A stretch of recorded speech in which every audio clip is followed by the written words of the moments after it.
buenas con todos, somos el grupo número 4 conformado por Lorenzo Romero Maili, Melgarejo Ramírez, Ariana y Eva López, la que le está hablando. Vamos a presentar el esquema correspondiente a la T2. Tenemos como controversia la siguiente pregunta. ¿La ciudadanía desconoce o no identifica la violencia obstétrica en centros de salud en Perú? Es probable que muchos no reconozcan este término, ya que es disfrazado junto con otros para hacerlo pasar como algo normal o simplemente como la forma de atención en los centros de salud.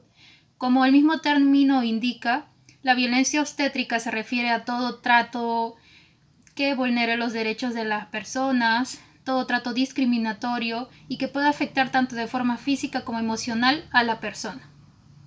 Este tipo de tratos son dados por medio de las atenciones médicas por el mismo personal de salud. Según la OMS, refiere que toda mujer tiene el derecho de ser tratada como corresponde y teniendo en consideración sus creencias, la forma en que desea ser atendida y sus elecciones. Con esto pasaríamos al 1.1, que sería los datos sobre los estigmas relacionados a la maternidad en los centros de salud en un rango de 2018 al 2023, serían los últimos 5 años. 1.2. Poco acceso a la información y escaso conocimiento del personal de salud sobre este tema. 1.3. Violencia obstétrica en los centros de salud del Perú, ya que se han encontrado demasiados casos de personas que han tenido traumas luego de sus atenciones médicas. 1.4. Reflexionar sobre los factores que propician la violencia obstétrica y tomarlos como oportunidad de mejora para erradicarlo.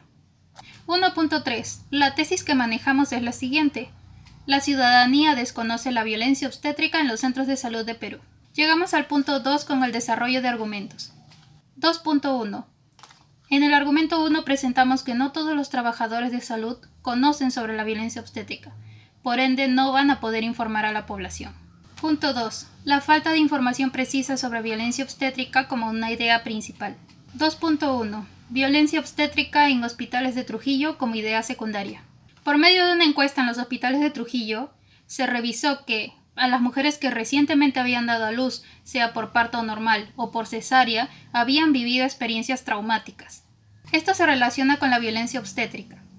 Según las mujeres, indican que el personal de salud no les dieron la información adecuada, ya que ellas no conocían totalmente el ámbito del embarazo y tenían que ser guiadas, y otras referían que al momento de ser guiadas la información no era clara y precisa, por lo que tenían muchos inconvenientes y llegaba a los malos tratos. 2.1.1. Falta de implementos en consultorios como idea terciaria. 2.1.2. Desinformación sobre el parto humanizado por parte del personal de salud a la paciente, como idea terciaria. 2.2. Caso de violencia obstétrica en la maternidad de Lima como idea secundaria. 2.2.1. Discriminación por condición de salud como idea terciaria. Se menosprecia y excluye a las personas que tengan alguna enfermedad, situación médica o padecimiento. 2.2.2. Vulneración de derechos reproductivos como idea terciaria. Existe una línea telefónica para atender denuncias acerca de la vulneración de los derechos mediante la línea 113, opción 7. 2.3. Caso de violencia obstétrica en Cusco como idea secundaria. Eulogia, de 45 años, siempre dio luz en su propia casa, una costumbre muy arraigada a su cultura. A su sexto embarazo, atemorizada por las amenazas del personal médico, aceptó dar a luz en el centro de salud del distrito de Yanaoka. Tras ser ignorada en el lugar y tratar de ponerse de pie para subir a la camilla, su bebé cayó unos 80 centímetros y el cordón umbilical se rompió. El personal de salud reanimó al pequeño e inmediatamente lo pusieron en una incubadora sin brindarle ninguna información a sus padres.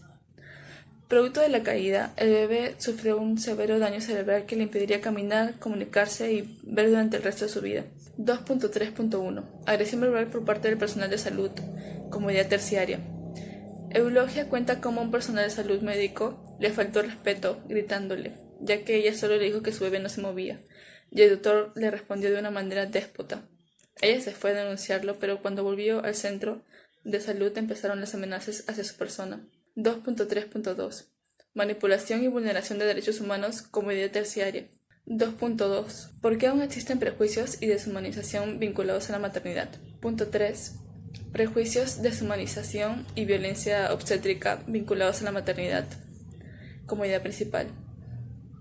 Para esto se analizó una encuesta anónima a 425 puérperas atendidas en la maternidad Concepción Palacios entre mayo y agosto del 2011 sobre aspectos relativos a violencia obstétrica. 3.1 Definición de deshumanización como idea secundaria. La deshumanización consiste en despojar a la persona de sus derechos o características innatas y que suele sustituirse por otras cualidades relativamente inferiores como las de máquinas u objetos, comúnmente basado en prejuicios. 3.1.2 Múltiples tactos. 3.1.3 La falta de administración de oxitóxicos. Estos son fármacos que estimulan la contracción del miómetro. Estos se usan para inducir el trabajo de parto y evitar hemorragias posparto y posaborto, evaluando así la situación del feto en mujeres embarazadas de alto riesgo. 3.1 Recapitulación. Recapitulando, podremos confirmar que no todos los trabajadores de salud conocen sobre el tema y no informan a la población. Asimismo, porque aún existen prejuicios y deshumanización vinculados a la maternidad, lo que esto conlleva que los trabajadores de salud juzguen y den opiniones sobre la cultura y la manera de vivir de los pacientes, cuando es derecho de cada uno la libre elección.